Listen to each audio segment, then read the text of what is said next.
ఆయన అధికారంలో ఉన్నప్పుడు ప్రత్యర్థి పార్టీలపై ఒంటికాలతో లేచేవాడు. నోటి దురుసుతో ఇష్టం వచ్చినట్లు మాట్లాడేవాడు. ఇప్పుడు అధికారం కోల్పోయాక అదే నోటి దురుసు ఆయన్ను చిక్కుల్లో పడేసిందంట. అధికారం ఉండగా జనసేనను టార్గెట్ చేస్తూ రెచ్చిపోయారు. ఇప్పుడు అదే జనసేన ఆయనకి రిటర్న్ గిఫ్ట్ ఇస్తుందట. ఎందుకు ఎవరు ఆ నాయకుడు ఏంటి? ఆ స్టోరీ చూద్దాం. కాకినాడకు చెందిన వైసీపీ నేత మాజీ ఎమ్మెల్యే ద్వారంపూడి చంద్రశేఖర్ రెడ్డి కుటుంబానికి చెందిన వీరభద్ర ఎక్స్పోర్ట్ సంస్థకు నోటీసులు జారీ చేయాలని డిప్యూటీ సీఎం పవన్ కళ్యాణ్ అధికారులను ఆదేశించారు. ఈ సంస్థ ద్వారా శుద్ధి చేయని వ్యర్థాలను పంట కాలువలపై వదిలివేయడంతో స్థానిక రైతులు పలుమార్లు ఆందోళన చేశారు. అయితే అధికార పార్టీలో ఉండడం, ఎమ్మెల్యే కావడంతో చర్యలు తీసుకోవడానికి కాలుష్య నియంత్రణ మండలి వెనుకడుగు వేసింది. అంతేకాకుండా పర్యావరణంతో పాటు ఆరోగ్య సంబంధిత సమస్యలు ఉన్నాయని సంస్థపై పలు ఆరోపణలు ఉన్నాయి. వీటన్నిటి మీద 15 రోజుల్లో ఒక విచారణ జరిపి ఆ సంస్థకు తగిన నోటీసులు జారీ చేయాలని అధికారులకు డిప్యూటీ సీఎం ఆదేశించడంతో ద్వారంపూడి చంద్రశేఖర్ రెడ్డి కోటకు ఇక బీటలు పడుతున్నట్లే.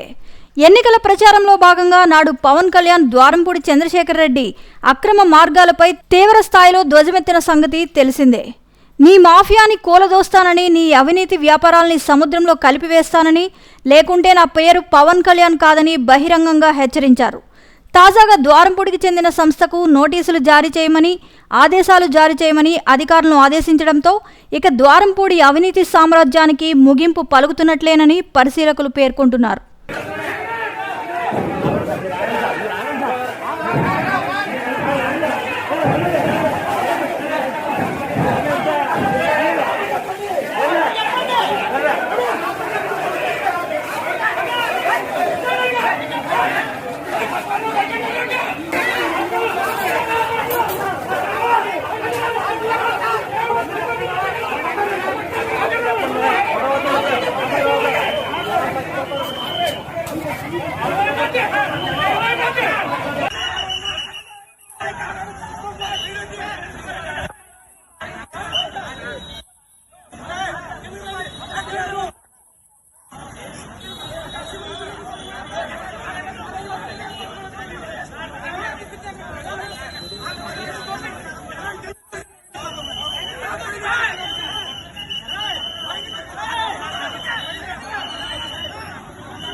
నిరంతర సంచలన వార్తా సమాచారం కోసం వీక్షిస్తూనే ఉండండి మీమా VST న్యూస్.